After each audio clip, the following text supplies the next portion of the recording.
Chef Randy with you again, and we're going to do a cooking technique today that's near and dear to my heart, stewing. I'd like you to follow along with this demonstration with the actual recipe. Now I know that recipe says pork stew, but really you could take the pork out and put in beef, lamb, venison, chicken. It's fill in the blank the stew. The technique will never change, okay? And the vegetables are all pretty much the same for this kind of stew, okay? You could add potatoes to it. I chose not to, but you certainly could do that if you will. And the way we're going to do it, this is a pork country spare ribs. Country style ribs, I'm sorry. They're pretty cheap, all right? I can't wait for you to do this in class, because when you taste the robust flavor of this, you're going to want to do this. I promise you. You're going to want to cook this for your family, maybe for your project, or you're going to cook it some other time. It feeds. It can easily feed 6 people, rather cheap. You know, let's say inexpensive. So I've got. I cut up these long pieces of, and that's how they come. These long strips of country style ribs. They have some bones in them. Don't worry about it. Some parts don't have bones, some parts do. It's a rustic stew anyway, okay? First thing we're going to do is we're going to season it. The seasoning we're using here is Paul Prudhomme's Meat Magic from his Magic Seasoning Blends, okay? It's excellent on all kinds of meat. He's got a pork one too, but I like this one for the Meat Magic. So I'm going to put some of that on there, and I'm going to put some ground pepper and another little thing of salt. And I'm just going to fold it all together, mix it all together, make sure it gets covered evenly with the seasoning. And then I have my pot here on a medium on the low side of medium. I have them on a medium fire, and to that I'm going to add a little bit of oil. We'll have to tell it's shimmering, right? And I'm going to start taking the pieces of meat and see some bones on there. That's okay. I like to pick those up and eat them. Yeah. Like you say, like I said, some of them don't have bones. Some have cartilage. That's why it's so cheap. All right. This is the most important part. This is what will be the foundation of our sauce, laying that fond down at the bottom of the pan, okay?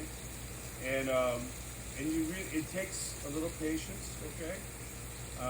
But it's worth it. Every week at my restaurant, I would always have some kind of a stew. Sometimes there were seafood stews. I would do a cioppino, which would be a seafood and tomato stew. All right.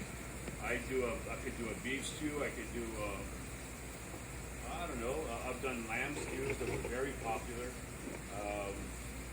Coq au vin is a stew that I would do from time to time. So they were very popular, and I would make money on it because they were never made with items of first quality or the stuff that was really expensive. I would make sausage stews that sometimes a venison sausage that people loved. That was a great stew. So yeah, and so you turn them over. Look at that color. Yeah, that's what we want to see.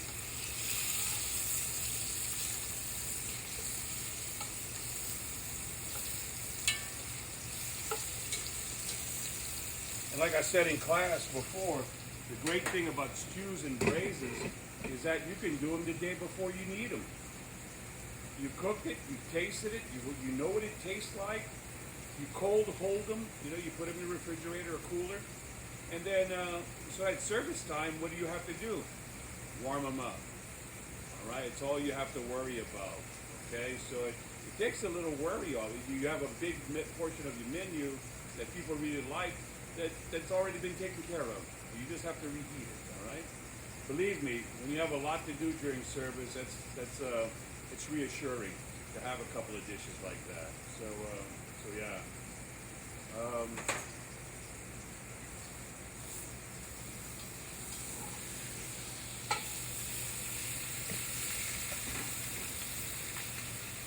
Try to hurry up and get this done.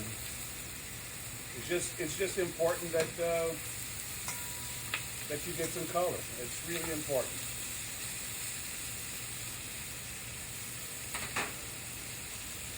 Best stews are always at the camp, right? At the hunting camp. So we used to do duck stews and lots of venison stews. And again, those stews that were made with venison sausage that were just so good, so good. And it's filling, you know. It's comforting. It's comfort food. It really is. I promise that if you cook this for people in your family or your friends, they're going to be licking their bowls. Okay? I'm telling you.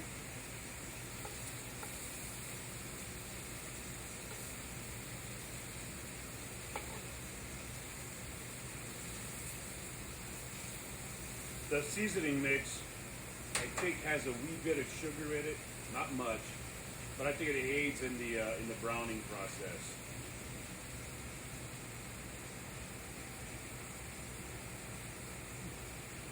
I would like to get this a lot browner, but we need to move on. You get the point, right? So I'm going to take all these pieces of meat out.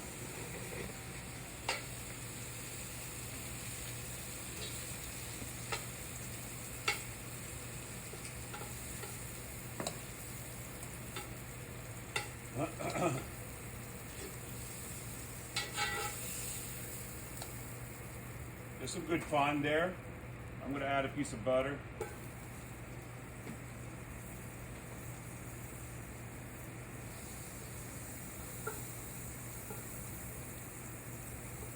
I like using wood with these kind of pots, because you don't want to scratch that surface and mess up or it'll rust, you know. So you want to get a.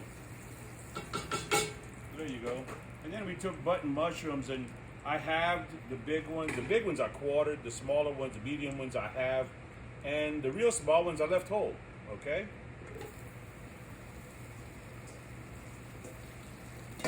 And just like we did for the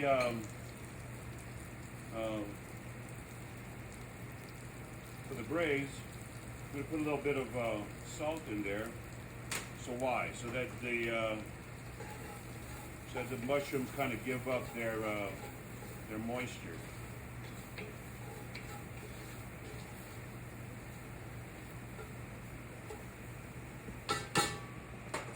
So, as you watch the technique, just know that the technique doesn't change. Sometimes the products change. And so when that happens, you know, like again, you can do different meats. If I'm going to cook, we're going to cook this for about an hour and 15 minutes. If it was boneless chicken, I probably only had to do it for 40 minutes. Let's say I wanted to braise celery.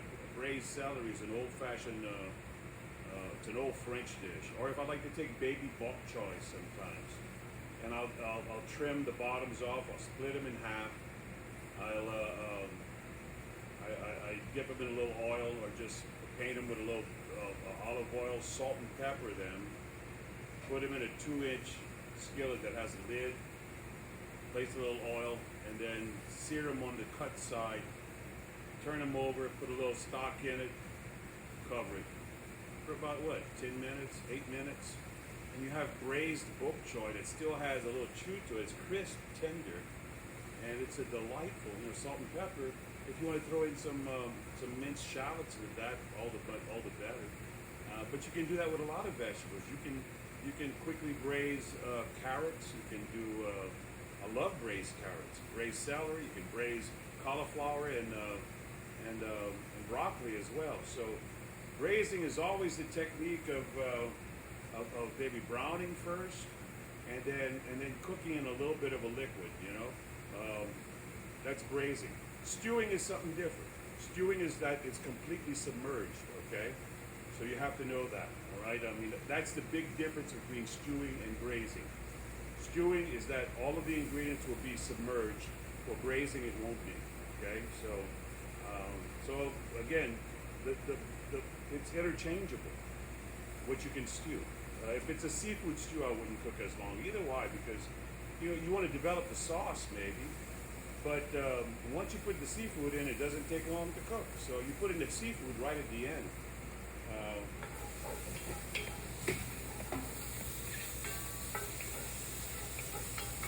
May not get as much water out of them as I would have if they would have been sliced, but that's okay.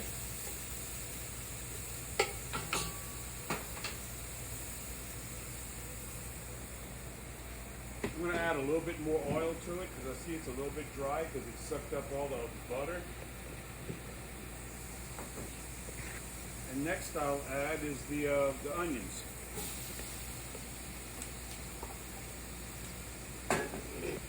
Again, if I was doing this at home, I would have browned it a little bit longer, but I'm trying to move this video along.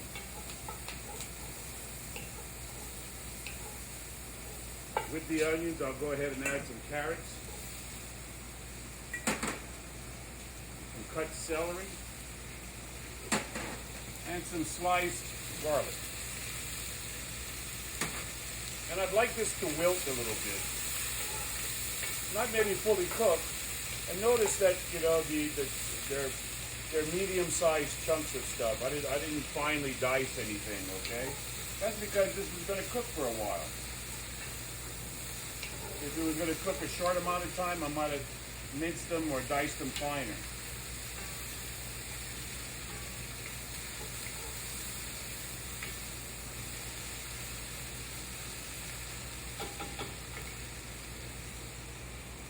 Making stews for what we call employee meal or family meal is always very popular because, you know, someone is always designated to be the guy that's going to make family meal. If you want to make your fellow workers happy, make a stew. Holy crap, will they love you? They really will. Because everybody likes to eat stew. There's a restaurant there was a restaurant, sad to say, in New York City called Prune, and the chef was you might want to look her up. Is a lady by the name of Gabrielle Hamilton. I think she's a great role model for young women. I think she's a great role model for all people who like to cook. It was a very special place. She stayed open quite late because she really wanted her fellow chefs who she was friends with to come by after work and eat at her restaurant, which was kind of cool. There was nothing real fancy there. What did she cook? She cooked stews, and she cooked some braises, some simple braises. She'd do a roast chicken. She'd have, she'd roast bones in their marrow to serve with grilled bread, and they put the bone marrow, the bones with the bone marrow in it, and maybe some something sweet like an apple compote, and maybe some nuts, maybe some roasted garlic. You know that you can smear, and you take the bone marrow, you smear it out on the bread. Oh man, is that good! But she would do simple things because that's what chefs wanted to eat. They didn't want to eat fancy schmancy food. They've been serving fancy schmancy food all night long. Again, after a day on my line, I wanted a ham sandwich and a cold glass of milk, or maybe even some cereal. Special K, cinnamon and pecan, my favorite cereal. All right, so again, I'm going to, for time purposes, going to move along here. I'll usually cook this a little bit more. I'm going to put a little bit more oil in the middle, just like I did for the braise, right? What am I going to put? I'm going to put some tomato paste. Again, this is not a tomato dish, but that is about a tablespoon of tomato paste, which is going to lend what to our dish? Umami, yeah? this almost undescribable richness and lushness to our dish. And we start frying it in the middle for a little while. And then eventually we just stir it into our vegetables. Now the last time for the braise, I used just 2.5 cups of liquid, right? I'm not going to do that this time. I'm going to use about 5 cups of liquid. So instead of using just 2 tablespoons of flour, I'm going to use 4 tablespoons of flour.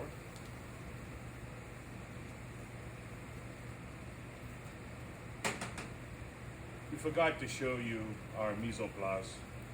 Everything was ordered, was organized as it goes into the pot, though, right? Which is very important. Riddick, you got to remind me to do that. That's how you organize your mise en place. As it goes into the pot, that's how you stack it up. Okay. Again, we're going to cook this until we don't see any more white.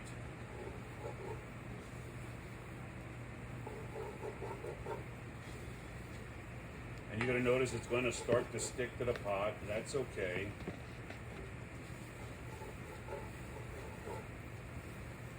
So you got fat in here, and you're adding flour to it. What is that? It's a roux.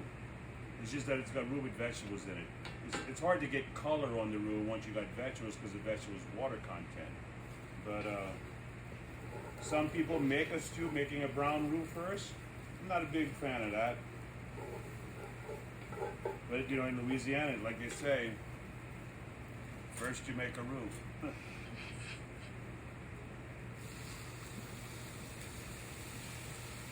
So I'm going to put half of it, about.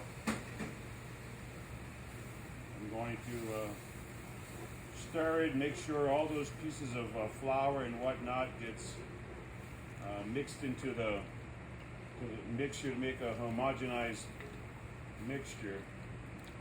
And there we go.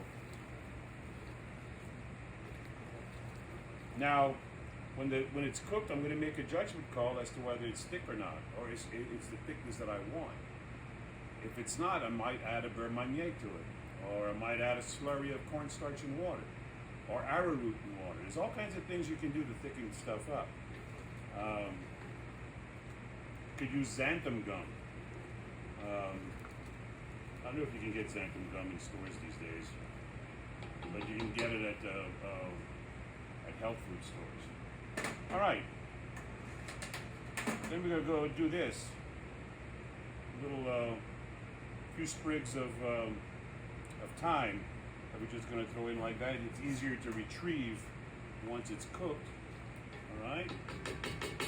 I'm going to put the rest of the meat in.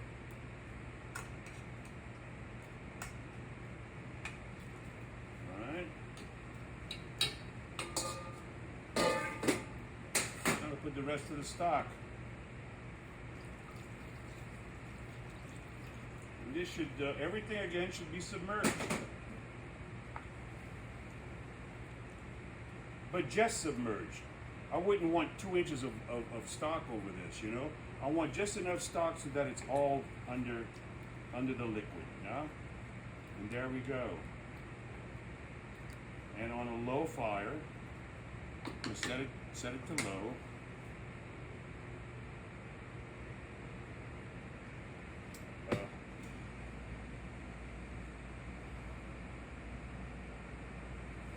We're going to let it go. We're going to put a lid on it, and we're going to cook it for about an hour and 15 minutes, okay? So I'll be right back. Okay, so it's been about an hour and 20 minutes, okay? So let's see what it looks like. Well, look at that. See that simmer? Let's see what the viscosity of our sauce. Oh yeah, baby. Look at that. A nice gravy, huh? So guess what we're going to do now? Now we're going to add some green onions, about a cup, and we're going to add some, about a cup of peas, green peas. Green peas are already cooked. What we got to do is just warm them up, and they really makes a pretty show, makes a beautiful stew. And while that warms up, what I'm going to do here is, it's okay if you can't see it, but I've got a little non-stick pan warming up here, and I'm going to add a little piece of butter to it. I'm going to add use some boiled egg noodles.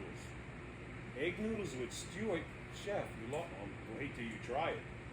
Wow, is this good? And I just want a portion.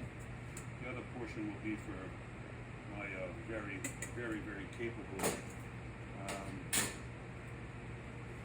cameraman. Put a little salt, a little pepper. And I'm just going to saute this in a little oil just to get it warm. Oops. Come back here, you little devil. So we're just warming this a bit. You're not really cooking it, it's already cooked. Yeah? Just warming it, a little bit of fat, a little bit of butter. Who doesn't like buttered egg noodles, right? Alright, we'll put this in the center of our pot, our bowl, I mean.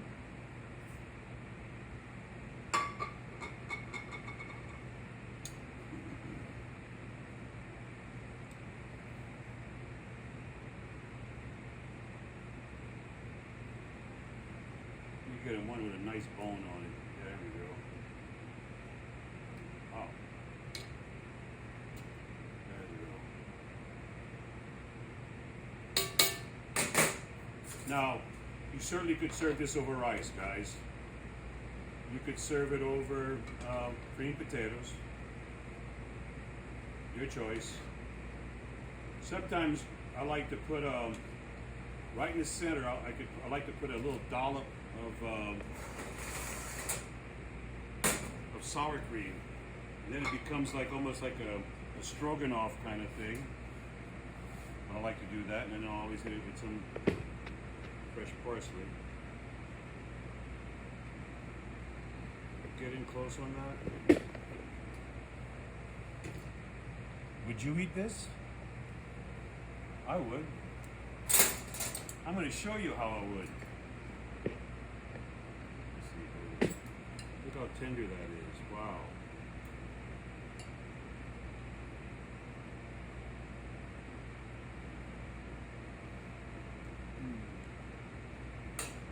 Wow. Those noodles and that wonderful gravy.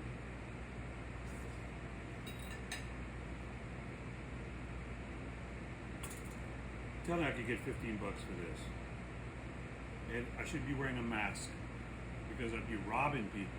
Because it's not that expensive, but it's so good. They would perceive it as a good buy. Why? Because it's delicious. I'd even check it with my sausage beautifully. Excuse me.